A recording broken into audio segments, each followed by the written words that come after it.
The slide behind me showed a timeline, manuscript traditions laid out across 8 centuries, colors coded by region, dates sourced and cross-referenced. I had been building this presentation for 11 months, and every line of it was defensible.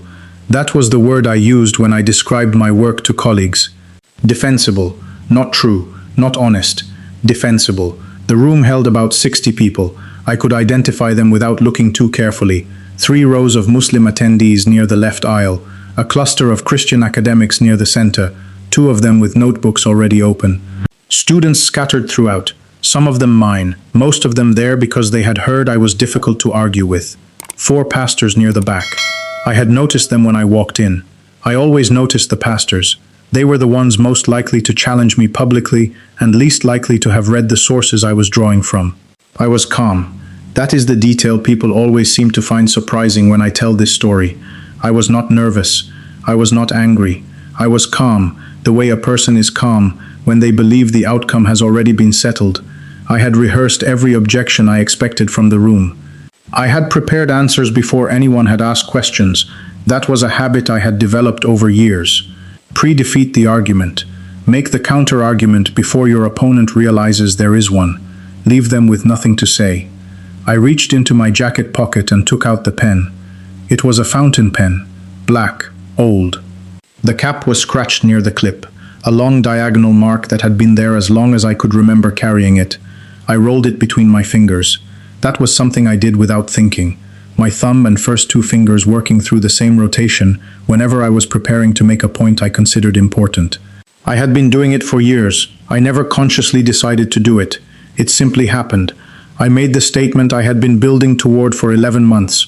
I said that Christianity had survived not because its text had withstood serious historical scrutiny, but because human beings are emotionally attached to documents they have inherited. I said it the way you say something that is finished, settled, filed. I expected pushback. I expected at least one of the pastors to raise a hand. I expected someone in the Christian cluster to lean forward. Instead, my hand stopped. Not because I told it to. Not because I chose to pause. My hand simply stopped moving, and the pen became completely still between my fingers, and the room, which had been full of the small sounds that rooms are always full of, chairs shifting, someone turning a page, the low hum of the projector, the room became something else. I cannot give you a precise word for what it became. To be precise, I would have to use a word I was not prepared to use that afternoon. I looked at the screen. One passage I had spent months annotating, cross-referencing, and systematically arguing against was still there. The words had not changed. The text was exactly as it had been every time I had read it, but something in how I was receiving it changed in a way that I could not locate or explain. It was not a translation problem. It was not a question of Greek manuscripts or competing interpretations or the reliability of early transmission. The words were simply there, and I was receiving them differently, and the difference was not academic. Then I heard the voice. You were not looking for what was true. My throat tightened. My breathing went shallow. The pen began slipping between my fingers. You were looking for what you could defeat. I did not move. I did not speak. The audience was still there. I could hear them as if through something, as if there were a layer between me and the room that had not existed 30 seconds ago. 60 people waiting for me to continue, and I was standing in front of them completely unable to form the next sentence of a presentation I had memorized.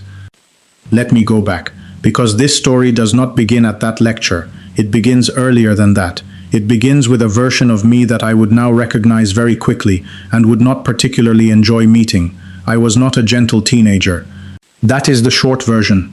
The longer version is that I had learned, sometime around the age of 14, that being the person in the room who spotted the flaw that everyone else had overlooked gave me a particular kind of standing that nothing else did. I was not the tallest. I was not the most confident in a room of strangers, but I was the one who could find the hole in an argument, and I learned early that this made people pay attention to me in a way I found difficult to step away from. By the time I was 17, I had learned to debate adults and win. Not because I was smarter than every adult I encountered, but because I had understood something that many people never figure out. Being certain feels safer than being uncertain, and if you can make the other person uncertain while remaining certain yourself, you have already won the conversation before either of you realizes it has ended. My undergraduate work was in Islamic studies. My master's degree covered religious history. My doctoral level research focused on textual transmission, the question of how religious documents move through time, through translation, through human hands, and what that movement does to the original message. I had trained myself to treat every claim as a hypothesis that needed to survive scrutiny. My professors praised this. They called it rigorous. They called it disciplined. I called it obvious. It seemed to me that any other approach was simply wishful thinking wearing the clothes of scholarship. Christianity became, over time, my most serious intellectual project. I want to be precise about what I mean by that. I did not simply disagree with Christians the way you might disagree with a neighbor about a political question. I studied their sources. I learned their terminology. I read the theological arguments their own scholars had spent centuries constructing. I examined manuscript traditions. I read the early church fathers. I could identify competing interpretations of the same passage and explain the history behind each one. I knew the Christian intellectual tradition, in some ways more thoroughly than many Christians I encountered, and I used all of that knowledge in one direction, against it. Defeating Christian arguments became part of how I understood myself, not the whole of it, but a significant part. And the more I succeeded at it, the more committed I became to continuing. The academic project I had built my presentation around had begun the way most of my projects began. I found an argument I believed could undermine a commonly cited Christian claim about textual reliability. The argument was genuinely interesting. There were real manuscript questions involved, real translation complications, real historical complexity. At the beginning, I was doing what I told my students to do, follow the evidence and see where it goes. But then the goal shifted.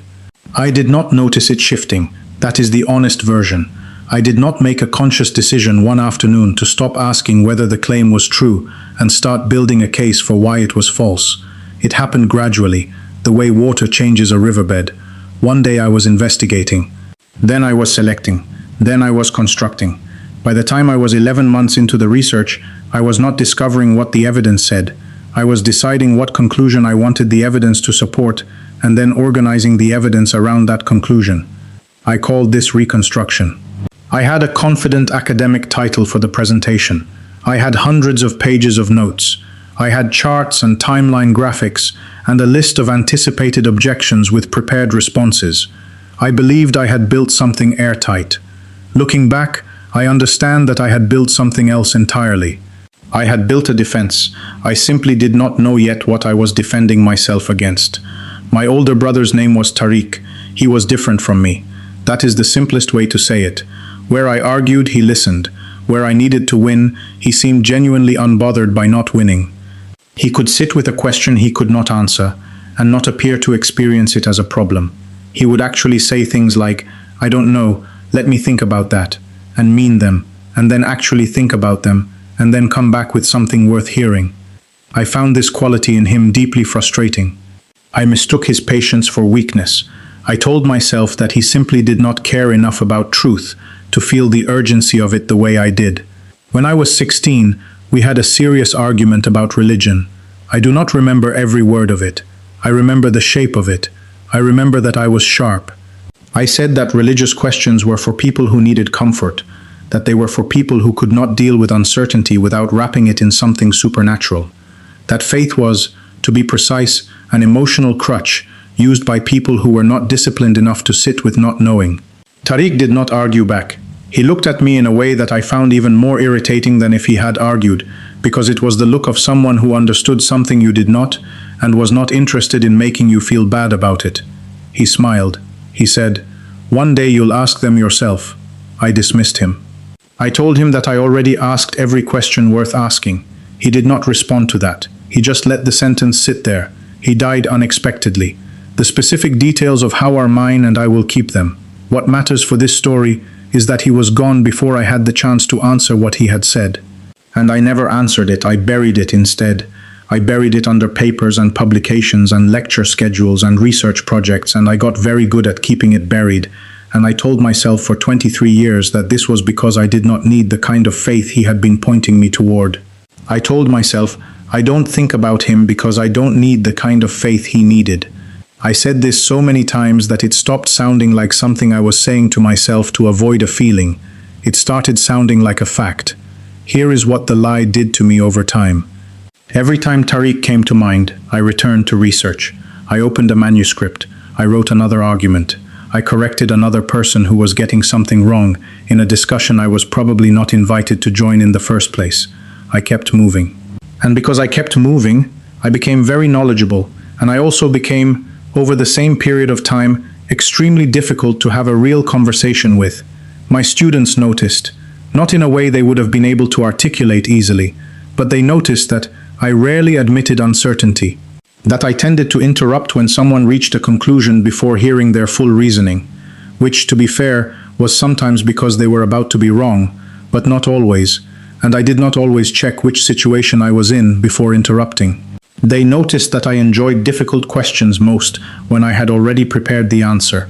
A question I could not immediately respond to did not feel like an opportunity. It felt like a threat. My family noticed something different. They noticed that I was difficult to be close to, that everything became an argument eventually, that visiting me required a certain amount of preparation, because at some point during the evening, whatever you said was going to be examined and found to be lacking precision. I was not cruel. I want to be clear about that. I was not deliberately unkind. I simply had no way of receiving a conversation that was not also a small competition, and I had been winning those competitions for long enough that I had stopped noticing what they cost the people around me. The project intensified in the months before the lecture. I had decided this would be the most ambitious presentation of my career. I was going to demonstrate, clearly and publicly, that the gospel had been reshaped through centuries of transmission and interpretation, and that the version Christians treated as authoritative bore the marks of human hands throughout its history. I built the argument piece by piece. I compared manuscript traditions. I tracked translation differences. I examined historical dating and early quotations from church sources, and the way competing interpretations had moved in and out of prominence at different historical moments. Every evening I worked at my desk. The black fountain pen sat beside my notes. I would reach for it without thinking, rolling it between my fingers whenever I arrived at a point I was still constructing. I never consciously thought about Tariq when I held it. I simply held it. I worked, I prepared, I rehearsed the objections I expected. I said them out loud sometimes, alone in my office, playing both sides of the argument. I gave the imaginary pastor in the back row the strongest version of the Christian position I could construct. Then I defeated it. I did this dozens of times. By the time the night before the lecture arrived, I had answered every version of the argument I could imagine, and I was calm. The night before, I was surrounded by ordinary things, printed pages stacked beside the laptop, a coffee that had gone cold. My notes divided into sections with small paper tabs, the fountain pen beside the top edge of the legal pad. I was rereading one particular passage, a passage from the Gospel of John that I had been intending to use as a central example in my textual argument. I had a counter-argument written. I read the passage, read my counter-argument, and then I sat with both of them for a moment. Something felt thin. That is the word I would use now. The counter-argument felt thin. Not wrong, exactly. Not without merit. But not as strong as I needed it to be for the position I was asking it to hold. I wrote a different version. I read it. I crossed it out. I wrote another. I crossed that out too. I looked at the fountain pen. For 1 second, one brief, entirely unwelcome second, I thought about Tariq. One day you'll ask them yourself. I pushed the memory away immediately. I closed the document on my laptop. I told myself I was tired, that fatigue was making me sentimental, that this was a normal thing that happened before high-stakes presentations, and it meant nothing. I would be fine in the morning. The argument was solid. I needed sleep. I slept. So there I was, back in the room, 60 people. The projector humming, the timeline of manuscript traditions glowing on the screen behind me. I had made the statement, Christianity survived because of emotional attachment, not textual scrutiny. My strongest conclusion, delivered at the precise moment in the presentation I had designed it for. My hand had stopped. The pen was motionless. The room felt different in a way that I cannot fully describe without sounding like I am doing something I was trained to distrust. I am going to say it plainly anyway, because the alternative is to be less than honest, and I have already spent 23 years being less than honest about this. The room felt as if time had changed texture. My throat was tight, my breathing was shallow, the pen slipped from between my fingers completely, and I could not make myself reach down to pick it up. The gospel passage on the screen was still there, unchanged. But the way I was receiving it had shifted, and then shifted further, and then became something else. I was not reading anymore. The words were arriving differently. And then there was a presence in the room that had not been there before. And I want to be precise about what I mean. Not an atmosphere. Not a mood. A presence. Something with weight and authority, and a specificity that I could not categorize under any heading I had ever used in my academic work. I tried to form the next sentence of my presentation. Nothing came. You have been arguing with me without ever asking me who I am. My awareness of the room became strange. The audience was still there. I knew that. I could hear the hum of the projector, but the layer between me and them had thickened, and I was standing in front of 60 people, while simultaneously being somewhere else entirely. My body remained where it was. My hands, my feet on the floor, but something in me had been pulled into a different kind of attention. I recognized the voice as Jesus. I want to explain why. Not because I had heard his voice before, not because I had some framework in place that allowed me to identify it. I recognized it the way you recognize an authority you have never encountered at full strength before. The presence behind the voice had a quality that I, who had spent 20 years categorizing claims and testing arguments, simply could not file anywhere. It did not fit under enthusiasm or psychological phenomenon or cognitive disruption. It was not any of those things. It was personal. It was complete. And it knew me. I tried to form an objection. There was no objection. This is the detail that, even now, is the most difficult to convey. Not the voice. Not the presence. The silence where my counter-argument should have been. I have spent my entire adult life in that space, the space between a claim and its refutation, and I have always been able to find something there, a qualification, a distinction, a competing interpretation. Even when I was wrong, I could locate a response. In that moment, with my pen on the floor and 60 people waiting for me to continue, the space was empty. There was no argument. There was only the awareness that I was being completely known by something that was not impressed by my preparation. He did not begin with manuscripts. He began with Tariq. You have spent 23 years trying to prove your brother wrong. I knew immediately what he meant. There was no confusion about the referent, no need for clarification. 23 years. The exact number, said the way facts are stated, not the way arguments are constructed. Because you were afraid he might have been right. My chest did something that I do not have clean academic language for. The emotional defense I had built, not just for the lecture, not just for the project, but for 2.5 decades, came apart in a way that was not violent and not slow. It simply became impossible to maintain.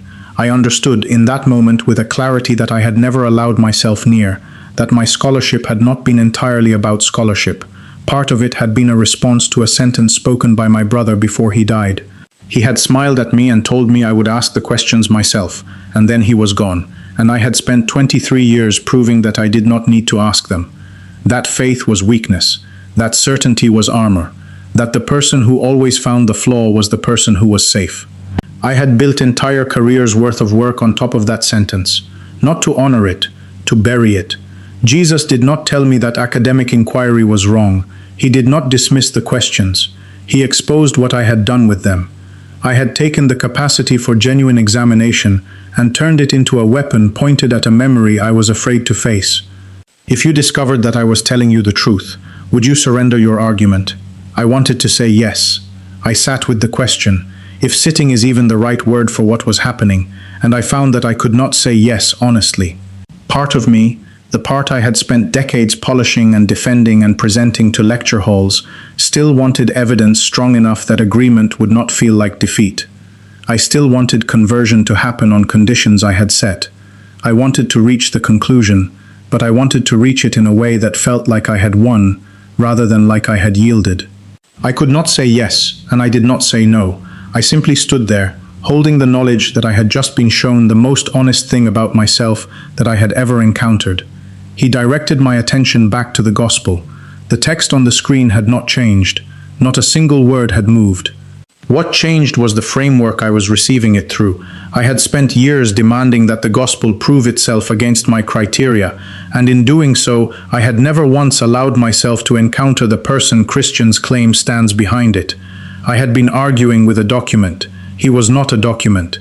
You kept trying to rewrite my words because you were afraid of what they would rewrite in you. That sentence broke something, not loudly, not dramatically, quietly. The way a structural support gives way that has been under pressure for a long time without anyone noticing. The gospel was not threatening my intelligence. That had never been what was happening. It was threatening my identity. Because if Jesus was who the Christians claimed he was, then the person who had spent his career identifying the flaw everyone else had missed was not the hero of the story. He was the one who had refused to look at the most obvious thing in the room. If Jesus was real and present and the claims were true, then I had wasted 23 years building an elaborate case against a surrender that I was simply afraid to make. You can keep defending yourself, or you can finally ask me the question you have been avoiding. I asked it. It was not eloquent. It was not framed correctly for an academic audience. I asked it the way a person asks something when they have run out of ways to avoid asking it. Are you really who they say you are? You already know why you are asking. He was right. I was not asking academically anymore. I had not been asking academically for some time. I was asking personally, as Faisal, as the 16-year-old who had told his brother that questions were for weak people, as the man who had carried a scratched fountain pen for 23 years without letting himself think about why. Then the room came back. Chairs shifted. Someone coughed. The projector hummed. The sounds of a room full of people waiting for a lecturer to continue. I looked down. The fountain pen was on the floor. I could see it there. The scratched cap. The familiar weight. I could not pick it up immediately. My hands were trembling, which was something they had not done in front of an audience in my adult life. Someone near the front asked whether I was all right. I heard the question. I looked at the screen. The conclusion I had prepared was still there. The final statement of my argument. 11 months of work, 2 lines of text, ready to be delivered. I could not deliver it honestly. I paused for longer than felt comfortable. Then I said, I need to change something I just told you. The room went quiet. The kind of quiet where you can suddenly hear the ventilation system. I did not tell them about the encounter. Not then. I told them something smaller and, in its own way, more difficult. I told them that some of my conclusions had been built stronger than my evidence could support, that I had approached the material with a conclusion already in hand and organized the evidence around it, that I had confused defeating an argument with discovering truth. Those are not the same thing. They are not even close to the same thing, and I had been treating them as equivalent for most of my career. The audience was confused. Some of them assumed I had found a scholarly error in my own research. Some of them thought I was having some kind of episode. No one understood what had happened, and I was not yet in a position to explain it. I ended the lecture early. I gathered my papers. I bent down and picked up the fountain pen from the floor. I held it for several seconds without doing anything else. I thought about Tariq. The weeks after the lecture were the most intellectually uncomfortable of my life, and I am including the years of doctoral research in that comparison. I returned to the material. I could not return to it, but I returned differently. I made 2 columns on a legal pad. Left side, what the evidence actually says. Right side, what I wanted the evidence to say. The right column filled faster than I expected. I began rereading Christian scholarship without approaching it as an opponent examining a position. This was, to be precise, nearly impossible for me at first. I had spent so long reading with the specific goal of finding the weakness, that reading without that goal felt like showing up to a fight with no preparation. I did not know what to do with my hands, intellectually speaking, but I kept going. I found arguments I had previously ignored. Not because they were hidden, because I had not been willing to find them. I revisited passages I had dismissed. I investigated manuscript evidence again, this time without deciding what I needed it to say before I looked at it. I did not suddenly find every Christian claim convincing. That would not be honest. What I found was that my previous certainty had been built partly on selective reading, and once I removed the selection, the picture was more complicated than I had been presenting it. That honesty was the beginning, not of certainty, of something harder, of actual inquiry. Before I tell you what happened next, I want to know where you're watching this from.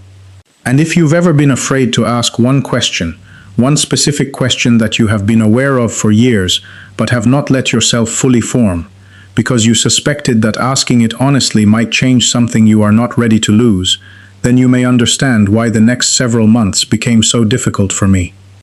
I went back to Tariq's sentence. One day you'll ask them yourself.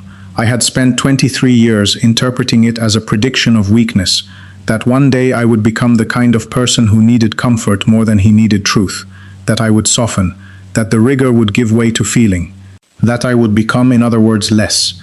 I understood it differently now. He had not been predicting weakness. He had been predicting honesty. He had been saying that the questions do not go away just because you build a career around answering adjacent questions instead. He had been saying that I would eventually have to face the real one. Not the manuscript questions, not the transmission questions, not the historical dating questions, the personal one. What if Jesus really is who he said he is? I allowed myself to investigate that question without deciding in advance that the answer had to be no. I studied the claims of Jesus directly. I read the gospel accounts again, but this time I paid attention not only to textual questions, I paid attention to the person described. I encountered his authority, the way he spoke to people, the way he confronted the people who were comfortable and attended to the people who were not. His claims, which were, to be precise, either the most extraordinary claims ever seriously made, or the words of someone with no grip on reality, and the text did not read like the words of someone with no grip on reality. His willingness to move towards suffering rather than away from it. His forgiveness. The resurrection claim, which I had spent years explaining away, and now found myself sitting with, without immediately reaching for the explanation. I realized something deeply uncomfortable. I had spent years attacking Christianity from the outside, while barely asking what Jesus himself demanded of the person who encountered him. The text was not primarily a historical document to be validated or invalidated. It was a claim about a person, and I had been examining the frame while refusing to look at the painting. The question became personal, not theoretical, not academic, personal, in the way my brother's sentence had always been personal. What would it mean to actually follow him? I understood the cost. My identity was Muslim, not just privately but professionally. My academic reputation had been built around my position. People knew my name because of the arguments I had made against Christianity. Conversion would not simply change my beliefs. It would change how everyone who had read my work, attended my lectures, recommended my courses, understood who I was. I chose truth over reputation. That sentence sounds cleaner than the decision was. The decision was not clean.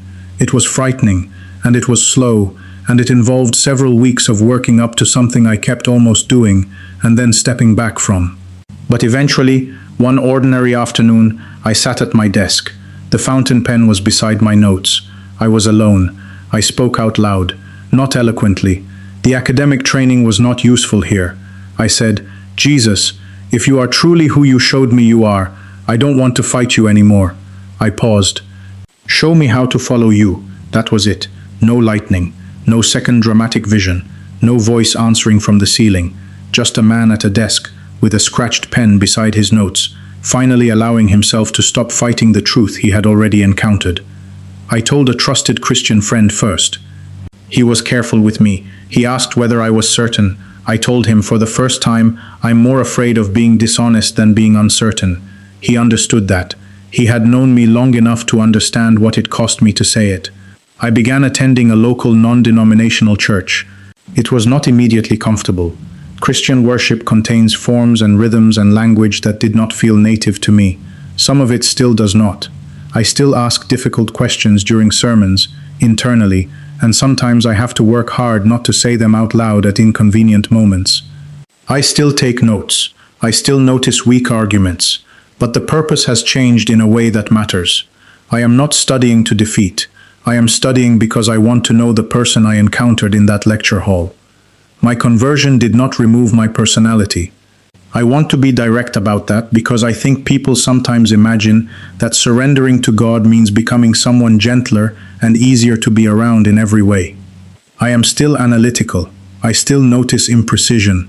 I still believe that ideas should be able to withstand examination. What changed is what I do when I encounter something I cannot immediately explain. I used to experience that as a threat. Now I experience it as an invitation. I learned to say two words that I had treated for most of my life as a sign of failure. I'm wrong.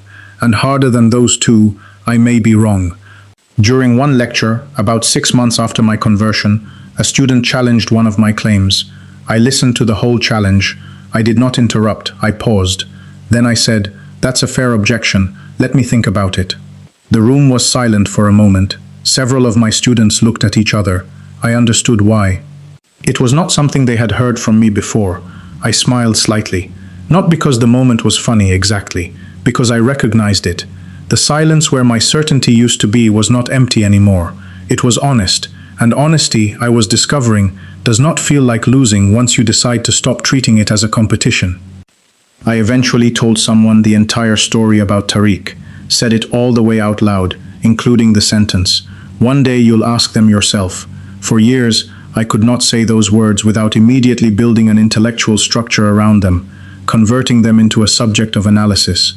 Commenting on the grammar almost, anything to keep from feeling what they actually meant. This time I let them be what they were. A sentence spoken by someone I loved, who saw something in me that I was not willing to see in myself, and who died before I gave myself permission to discover he was right. I said aloud for the first time in my life that I missed my brother, that I had been angry at him for dying before I could answer him, which is an irrational thing to be angry about, and I was angry about it anyway. That I had used scholarship to avoid grief. That I had used argument to avoid vulnerability. That I had turned certainty into a God I could actually control, because the God I could not control was too frightening to approach while I still had something to protect. The person I was telling this to did not correct me. They did not offer a counter-argument. They listened. I had forgotten, or perhaps never learned, how much it matters when someone simply listens. The consequences of conversion came. I expected them. Some Muslim acquaintances withdrew. The distance was painful but not surprising. Some academic colleagues questioned whether my previous work could be trusted, which is a fair question that I have made peace with. Some people told me directly that I had abandoned reason, that the rigor I was known for had finally cracked under pressure. I do not respond to this with anger. I have said, when asked, I didn't stop asking questions. I finally became willing to accept an answer I couldn't control. My greatest fear, for most of my life, had been that intellectual surrender was intellectual death, that if I allowed something to defeat my argument, I would lose not just the debate but myself. What I found instead was this: faith did not destroy my mind. It humbled it. And humility, as it turns out, is not the same thing as weakness. It is, to be precise, closer to the beginning of actual knowledge than certainty ever was. If you pray, I want to ask you to pray for the person who is afraid to ask the question they have been carrying for years. Not because I want them to become like me or arrive at the same conclusions I arrived at, but because I want them to have the courage to follow the truth wherever it leads. Pray for the person who cannot ask the question because they are afraid of disappointing their family. Pray for the person who cannot ask because their reputation depends on having already answered it. Pray for the person who cannot ask because changing their mind feels like admitting their entire life was built in the wrong direction. I know that fear. I lived inside it for 23 years. I built lecture halls inside it. I built a career inside it. I built an argument that I thought was about manuscripts but was actually about a sentence my brother spoke before he died and the grief I never let myself touch. If that fear sounds familiar to you, I am not going to tell you to simply let it go. It does not let go that easily. What I am going to tell you is that asking the honest question, the one you have been carrying, the real one, not the adjacent academic one, is not as destructive as you have been afraid it will be. It is more difficult than that, and more worthwhile. My desk looks ordinary. It always has. Stacked pages, a laptop, notes in the margins of books I have read 3 or 4 times. The black fountain pen sits near the top edge of the legal pad. The cap still has the long diagonal scratch near the clip. I still roll it between my fingers sometimes. The rotation my thumb and first two fingers have made 10,000 times, but the action means something different now. I think about Tariq, about the smile, about the patience he had for questions that I refused to ask, about the way he sat with uncertainty and did not experience it as a threat. About the sentence he left me with, which turned out to be not a prediction of weakness but the most precise thing anyone has ever said to me. I look at the pen. I spent 23 years trying to prove one sentence wrong. I put the pen down. It turned out that sentence was not the thing I needed to defeat. I open my gospel. No particular ceremony, no drama. I sit at the desk the way I have always sat at a desk, with a pen and a legal pad and the intention to read carefully. But the intention behind the reading is different now, and that difference is the whole story. The man who once wanted to rewrite the gospel now reads it without trying to control what it says. If stories like this one give you something to think about, honestly, carefully, without predetermined conclusions, you can subscribe and stay for the next testimony. Not because you have to agree with where these stories go, but because honest inquiry is worth following. I spent my life correcting the gospel. I did not realize the gospel was the thing correcting me.